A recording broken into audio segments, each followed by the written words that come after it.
People have been asking me about posting solutions to the supplement, and I will. I'll post some out at the latest, before the second midterm. So you guys will be able to check to see if you're doing them right. And there's an even better way, though, which is to go to sections. So I came up with kind of a, I think, novel little extra credit opportunity. If you go to section tomorrow, Madura is going to work with you guys on some of those complex numbers problems and material out of the supplement. And she's going to give you a keyword, which you're going to need to get the extra credit point. So it's just a little, yeah. I'm trying out these little things. This is my first time teaching at this level, so I'm trying out various things to see what works. So if you go to section tomorrow, Madura will give you the keyword that you need, and then you can punch it in on the homework problem on WebAssign and get the credit.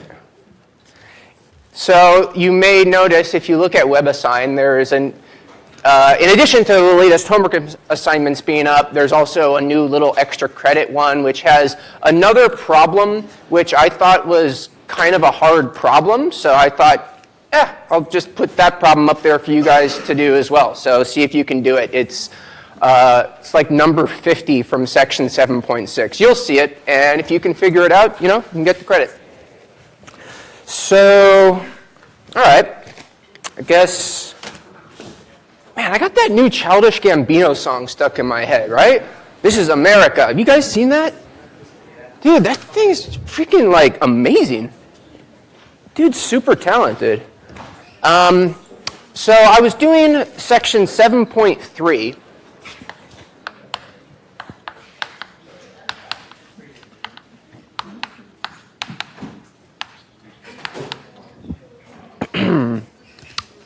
Here's the guidelines for doing, sorry, not trig integrals, trig substitution. Here's the guideline for doing trig substitution.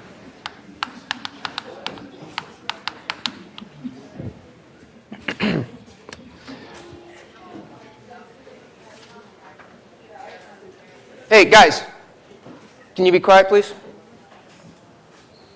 So, let's see. Basically, there's three situations for trig substitution. There's three substitutions you're going to make. If your integrand that you're trying to figure out has a term of the form a squared minus x squared, this is a situation that is amenable to this is a sine theta substitution.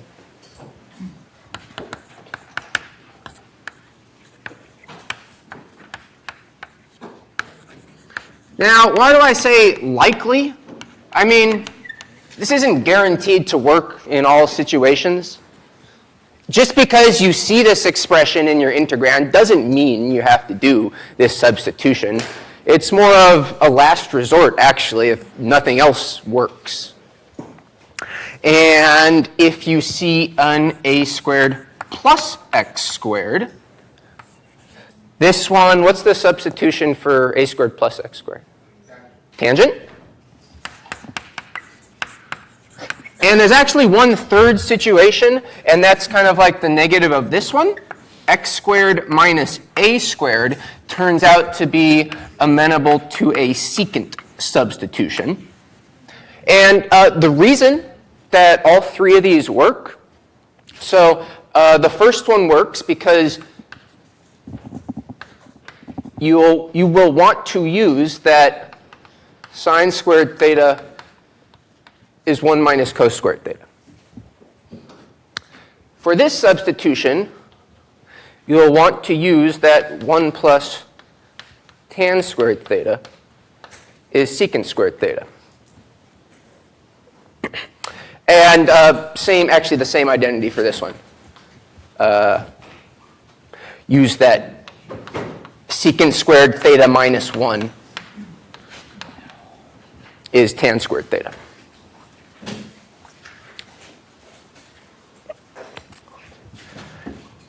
And oh, there's one other thing I didn't really mention actually about these trig substitutions as regarding when to do them is that they actually are best for when you have square roots of these guys. So this is what you'll see in the textbook, is if you see the square root of this expression, or the square root of this one, or the square root of this one. But sometimes they appear in powers other than square root. Like I did the example, recall I did the example 1 plus x squared dx, which ended up being tan inverse of x. So this doesn't have any square root, or does it? I mean, you could write this as 1 over the square root of 1 plus x squared squared. That would be a really stupid way to write it, like a silly, it's unnecessary because the square and the square root cancel each other out. But I get the reason that they say that it especially applies to when you have the square roots of these expressions is because often, if it doesn't have a square root, there might be another simpler, easier way. I just said, well, the alternative way of thinking about it is just employ this as a last resort when all our other tricks of integration fail us. So however you prefer to think about it, if you look in the textbook, it'll say this is what you do when you have these square roots of those three expressions on the right. Yeah? Oh, thank you. Yeah, good call.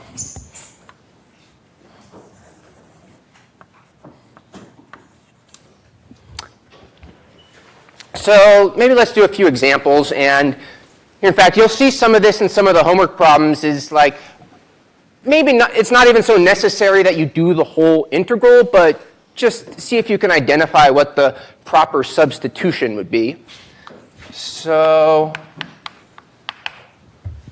how about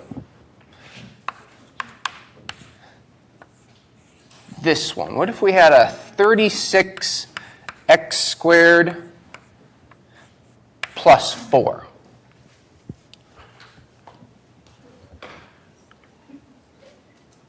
Does that even look like one of the situations I described? So maybe we should see if we can try to make it look like one of these. Which one are we probably got our eyes on? Which one? The middle. Yeah, I'm looking at this one. Yeah, it doesn't even, yeah, clearly the other two have minus signs. So the question is, how can I transform this into that sort of situation? Well, it would be nice if we had an x squared instead of a 36x squared. So there's more than one way you could approach this. You could make a substitution, or you could factor out the 36. Let's just factor it out. So that's the same as root of 36 and then x squared plus 4 over 36. Which, here, let's just pull that square root of 36 out in front. Let's pull this guy out here so it becomes a 1/6. All right, so I got a 1/6 times the integral of x squared plus, 4 over 36, that's a nice perfect square. That's 1 over 9, which is 1 over 3 squared. Yeah.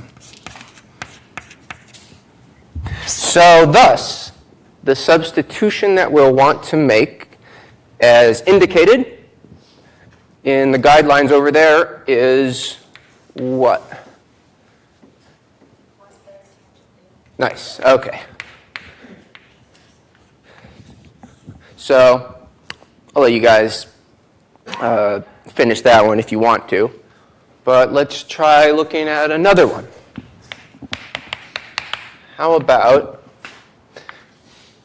dy? What if you saw y squared square root of, y squared minus 5?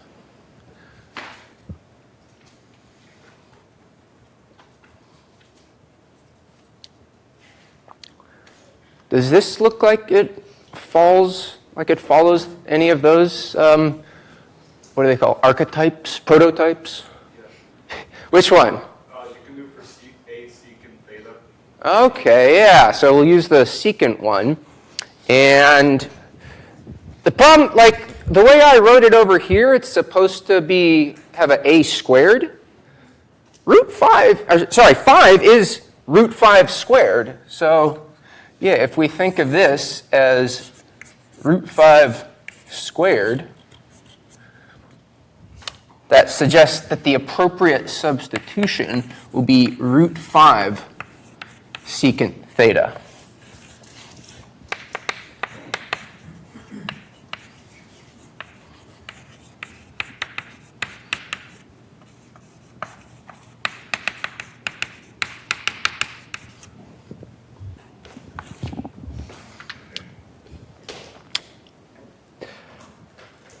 I think I'll do another example that kind of shows some of the application of this stuff.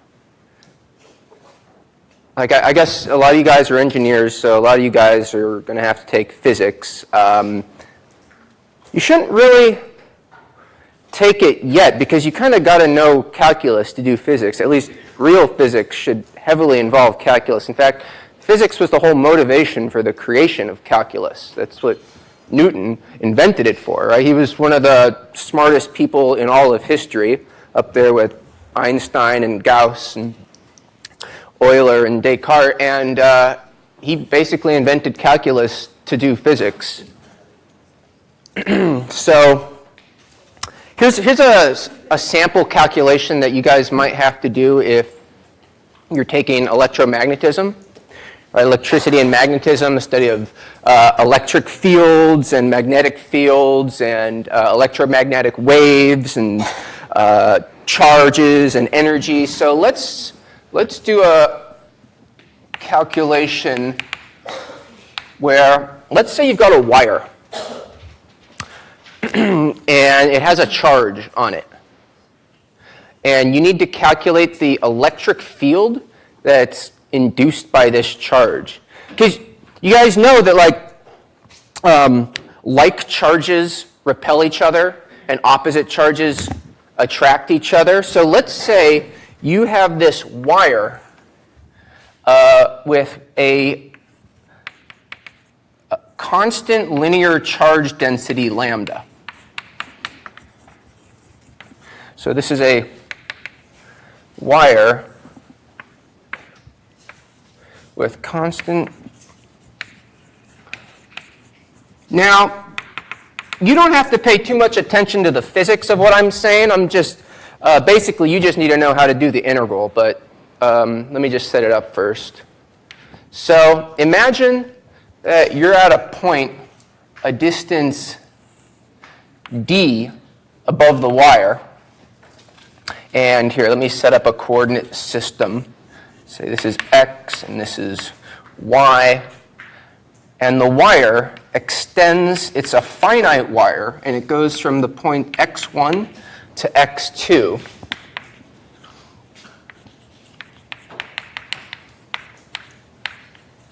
And we want to calculate what's the vertical component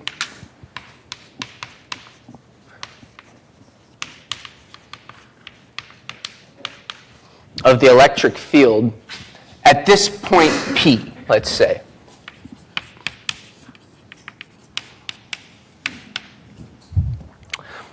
So you'll learn in physics that the expression for this, you have to integrate along this charge density, which extends from x equals x1 to x2. So we need to integrate along this wire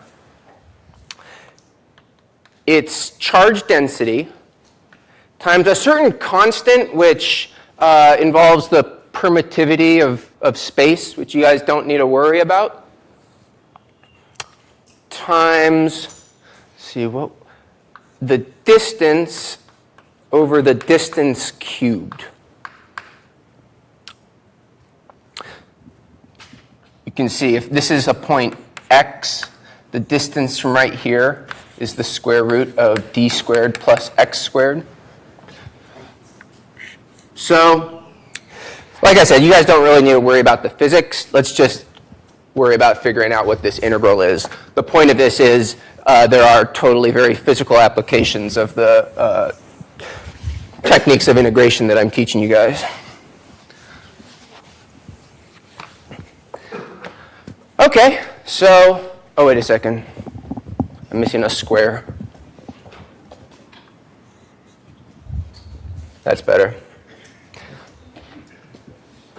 Okay, how about, what was your name again? Quinn, yeah. What do you think the substitution we want is? Yeah.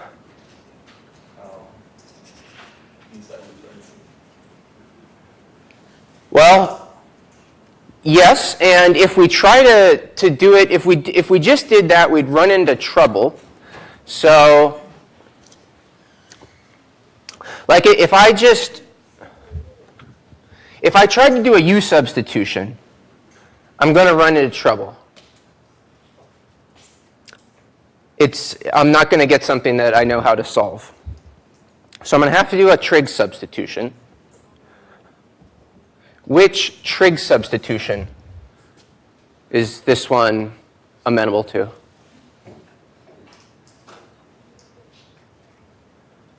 This is the tangent one. So we set x equal to d tan theta. Right? Like you just need to look at this, and let's say you didn't know beforehand that this was a trig substitution problem. You would mess around with it for a bit, trying all our other techniques of integration and see that they don't work.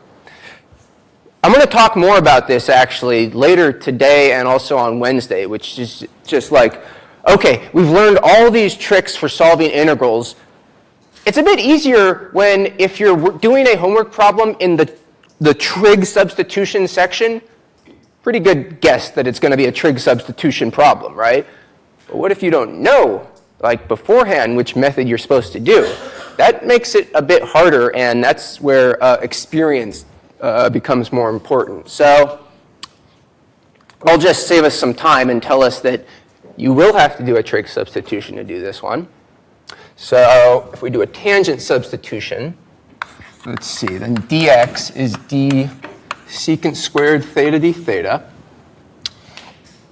And the integral becomes the lambda and the k and the d, which are all constants, by the way. X is the only variable. Come out in front.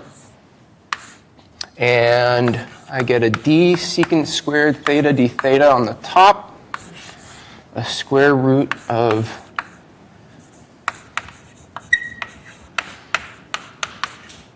oh wait, this is to the 3/2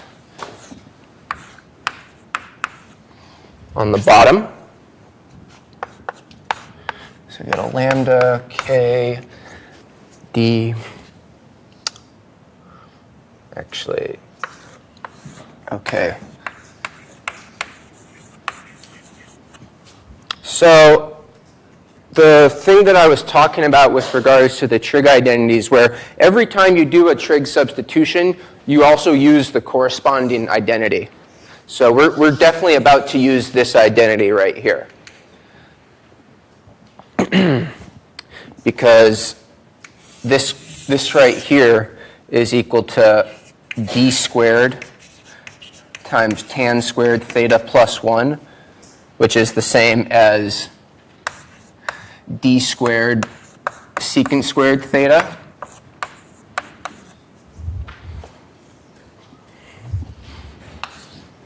We get lambda k d. And let's see, this becomes everything to the third power. E to the third secant to the third of theta. Okay, let's cancel. So this, and this.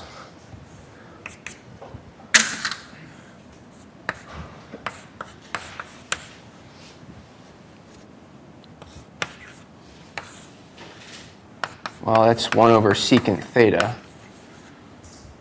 which is actually easier to deal with if you write it as cos theta.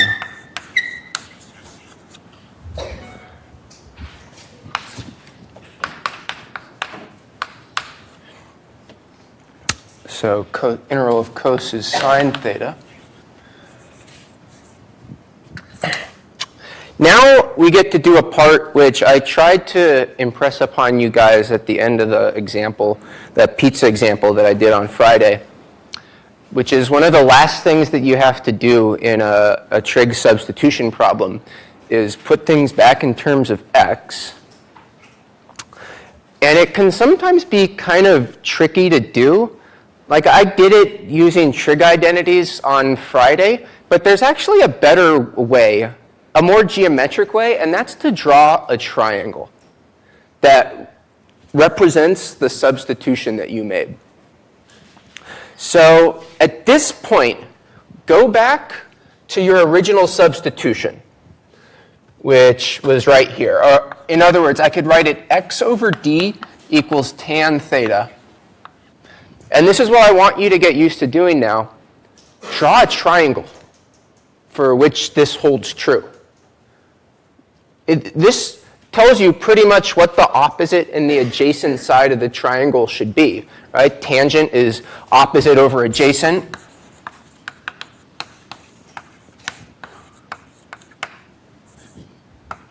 So if tan theta is x over d, then draw a triangle. Yeah.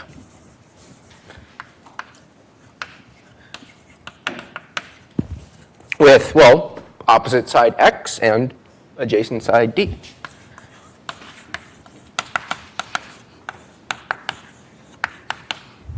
Maybe some of you guys have done this before, but probably there's some of you that haven't. And I know for sure, like, students get confused on doing this. So now you've seen it. Opposite side x, adjacent side d. So let's draw this triangle.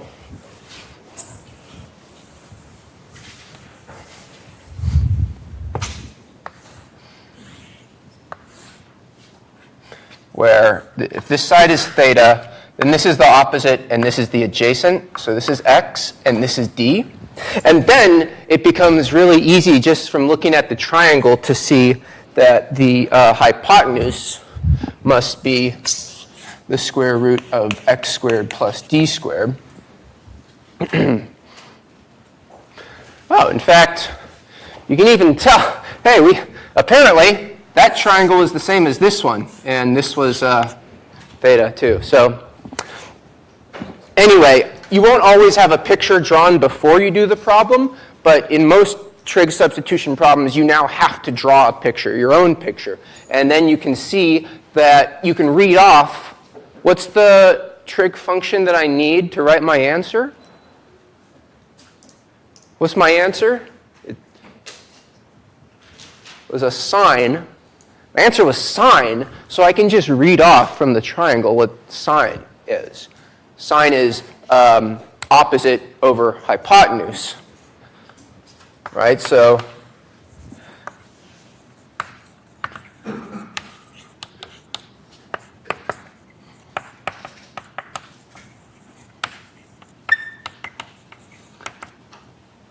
opposite over hypotenuse is x over root x squared plus d squared.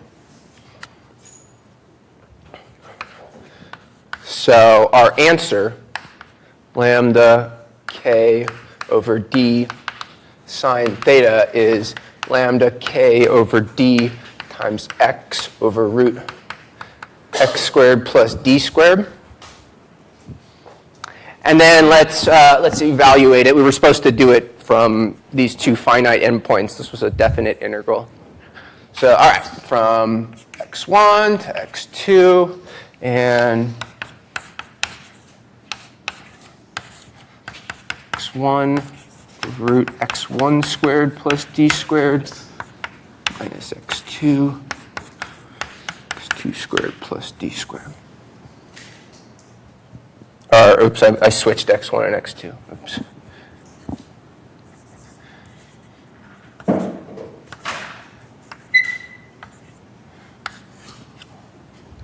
All right, so now you guys have taken your first steps towards being real physicists. Yeah.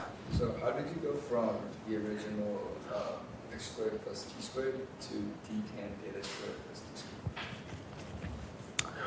squared? So I plugged in d tan theta for x, right? Oh, And you, so and then I squared it and added d squared.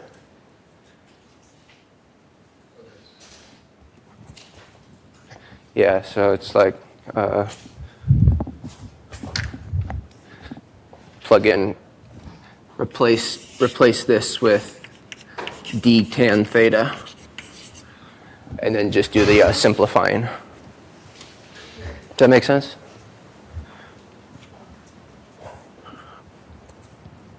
So let's see.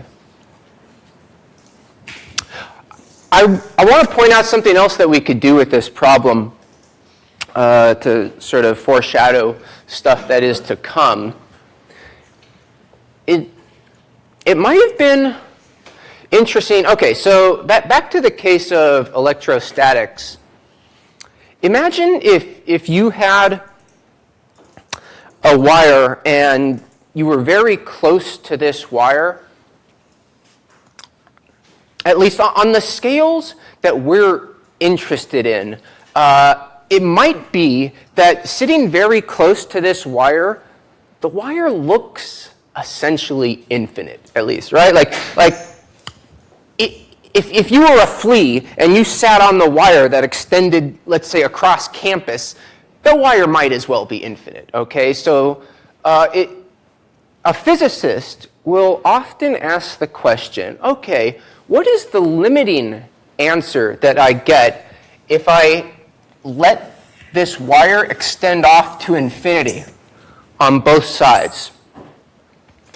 And this would mean an integral that I set up here where the bounds go from negative infinity to infinity. And we haven't done those yet in this class, have we? No, that needs its own special topic. That's actually, if you change these from negative infinity to infinity, that's what is known as an improper integral, because it has infinite limits. So we need kind of special techniques to deal with them, which is the subject of section 7.7, which I'm going to do on Friday. And it's a pretty interesting topic. In a lot of cases, I think actually the answer you get in the improper integral case is simpler. Like we would actually get a simpler looking answer than in the case of a finite length of wire. And then plus you can do all sorts of cool things like see, like, does this answer make sense in the case of an infinitely long wire? Like, I'm tempted to just do it right now, but I'll be getting ahead of myself. Okay, so just hold, if you're curious about that, hold off on it, and we'll do it on Friday. It's pretty cool. It's what calculus is all about, which is infinities, right? That's what differentiates calculus from all the math that came before it, is we're looking at numbers that are infinitely large and infinitesimally small. So it should be an interesting lecture. And anyway, okay, I think that wraps up what I have to say about 7.3, which puts us on to 7.5. No, 7.6. Yeah. I added some problems on the homework from 7.6. It's kind of review, actually. Like it's nothing. There's nothing really new. It's what I already said today. Was okay. We've learned all these tricks. How do you know which trick to do? So I'm just going to talk about some kind of handy mathematical tricks to have in your handbag, in your toolkit at your disposal. So 7.6, strategies of integration.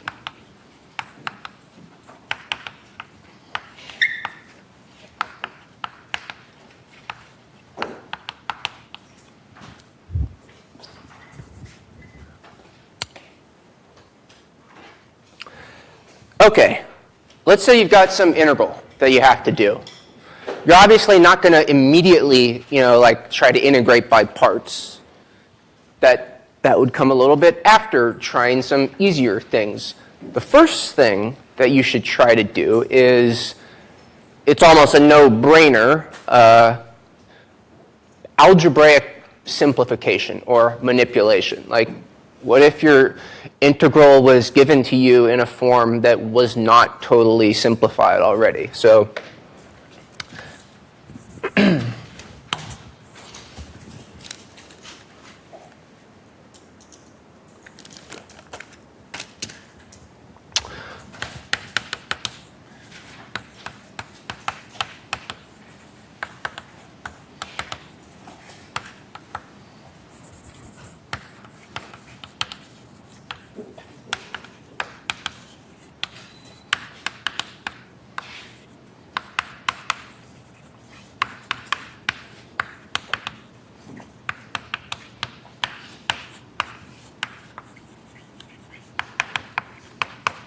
algebraically.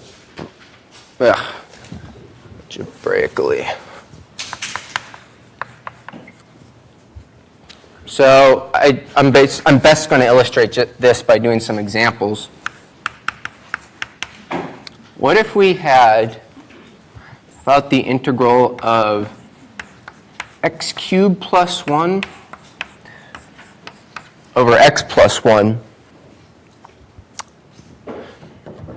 So I just thought I'd show you a trick that you can actually, you can cancel this term on the bottom right here because you can factor x cubed plus 1. Anyone know off the top of their head how to factor x cubed plus 1?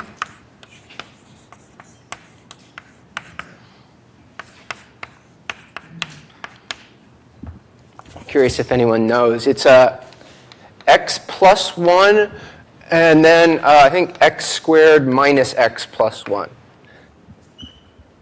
And you might be asking yourself, oh, well, great, yeah, math teacher, think you're hot stuff. You already knew that. How would I know that? So I'll show you how you could know that formula. It's a general case. It's a specific example of a more general formula, which it might be worthwhile to just memorize. If you ever have a to the n minus b to the n can always be factored as a minus b times, let's see if I can write this. We'll get a to the n minus 1, and a to the n minus 2 times b, a to the n minus 3 times b squared. We'll get an a times b to the n minus 2 and a b to the n minus 1.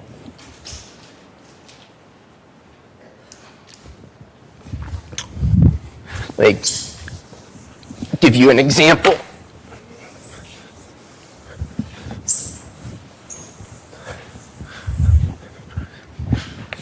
I.e., so how about x to the 4th minus 16, which is x to the 4th minus 2 to the 4th. According to this formula, this is x minus 2 times, I'll get a x to the 3rd, I'll get a 2x squared, I'll get a 4x, and I'll get an 8. Yeah.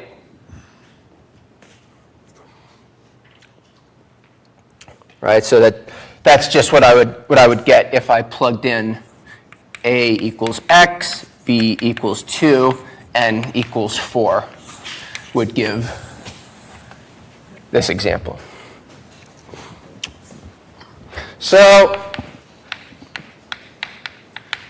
in particular, if b is equal to 1 in that formula, we get a formula for x to the n minus 1 is equal to x minus 1 times x to the n minus 1 plus x to the n minus 2 plus x plus 1. Or, if b is negative 1, and if n is equal to 3, oh, sorry, I should have said when I did b equals 1, I should have also said if a equals x and b equals 1.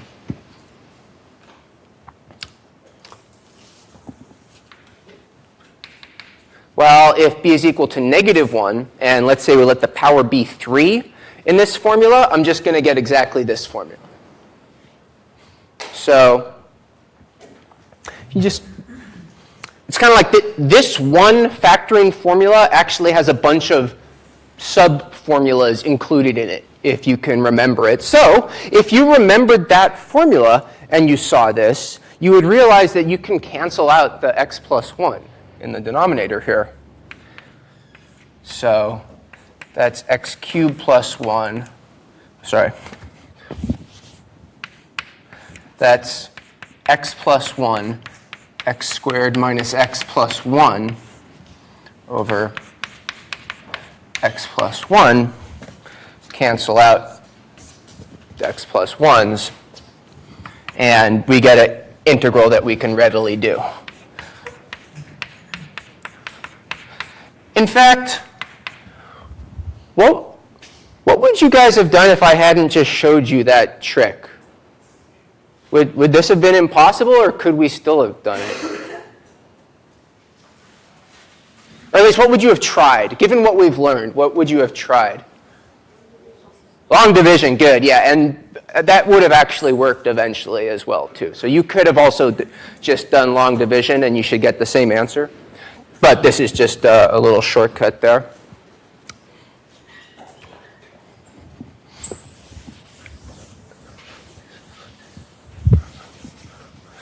Okay, let's see some other cases, some other tricks that might come up. Like, okay, so sometimes, this is what catches students off guard, is they don't realize that the integral can be simplified using just algebra or arithmetic. So here's another example like that.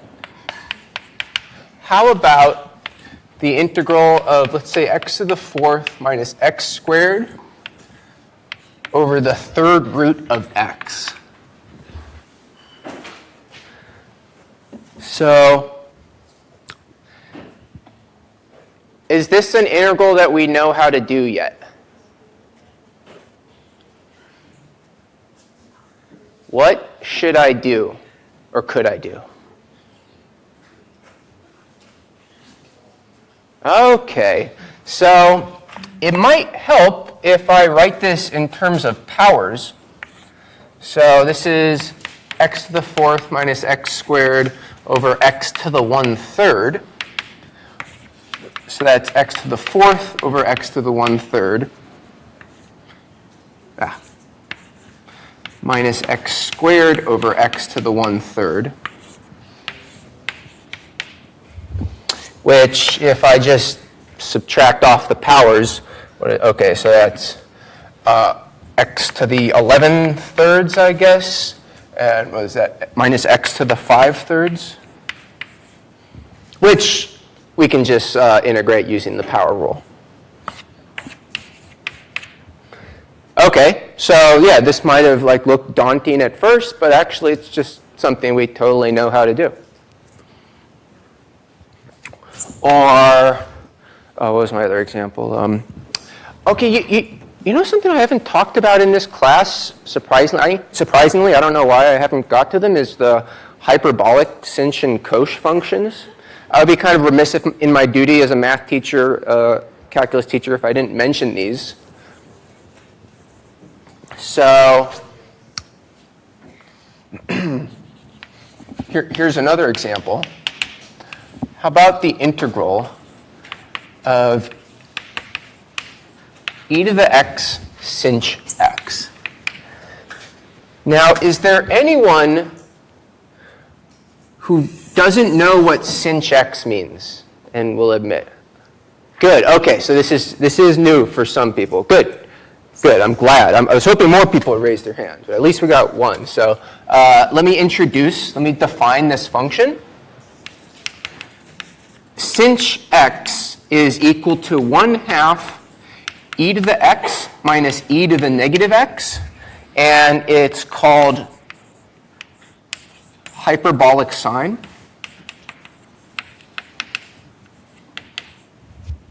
And it has its partner,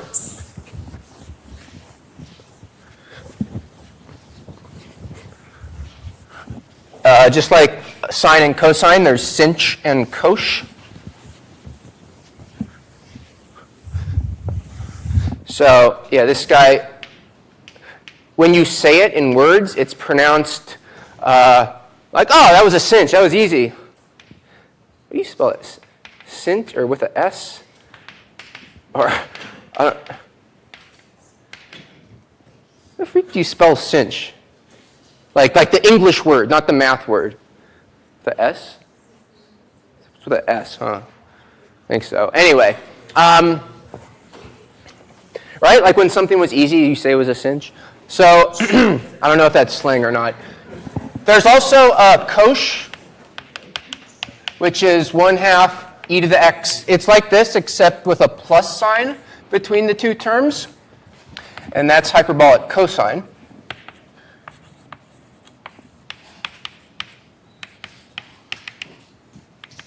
And it's pronounced verbally kosh, like short for kosher, maybe? Kosh. Not to be confused with kush or kosh. So there's a lot of parallels between sine and cosine and sinh and cosh. In fact, you can even write one in terms of the other. So I didn't show you guys this, but in fact,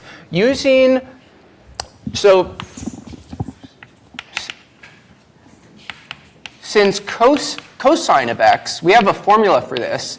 It's 1/2 e to the ix plus e to the negative ix. It looks a lot like this formula, right? So note that cosine of x, it's if I take this formula and replace x with ix. Yeah, okay. So it kind of like rotates it in the complex plane. And similarly, sine of x, which as we showed, and you guys should definitely know, is 1/2i e to the ix minus e to the negative ix. That's just like this one. Okay, if I could put an I here and an I here, and then I need to divide it by an I here. So that would be 1/I times sinh of ix. And there's other techniques of integration involving hyperbolic sine and cosine that I don't think we're going to get to. It's just kind of too far deep down the rabbit hole of obscure tricks to apply on integrals. I kind of doubt like you're really going to need it, and if you ever do, just use a table. So we're not going to do section 7.4 that involves the hyperbolic sinh and cosine methods of integration. But you should know what they are, and they're not so bad to deal with if you just use the definitions. So like back to the original question I asked you here is how to do this example. You now can do it just using the definition. So you might be confused or unsure what to do at first, but if we just plug in the definition,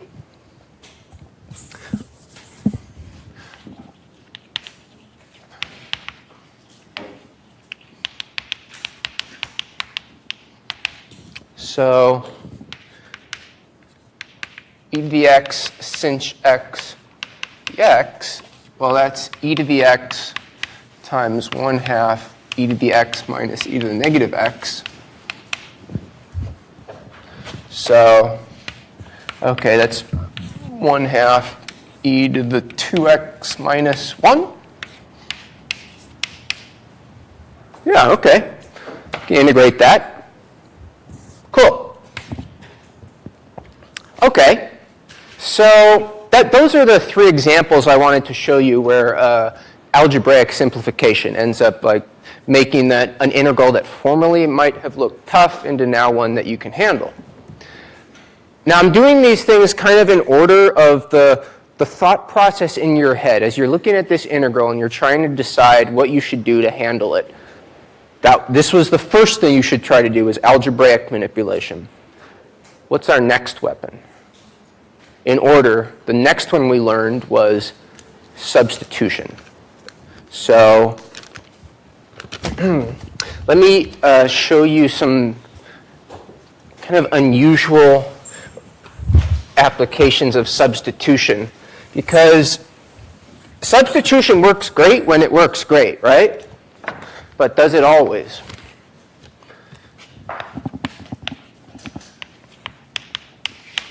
So you move on to this second contingency when the first one doesn't leave you with an integral to solve.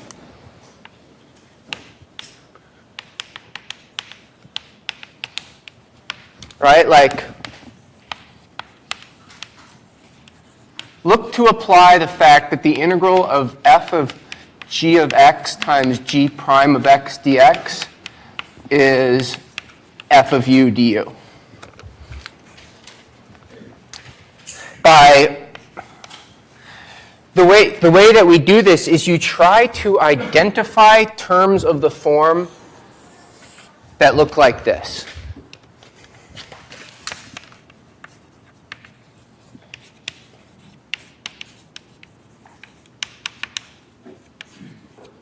So sometimes it's pretty easy, right? Like the integral of e to the sine x times cos x dx.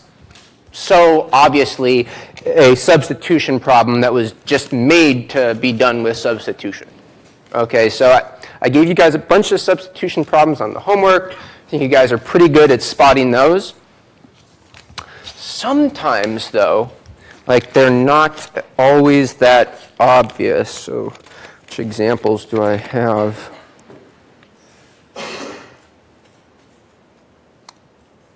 I think I can do this one. So how about x cubed times 1 plus x squared? Is this problem amenable to substitution?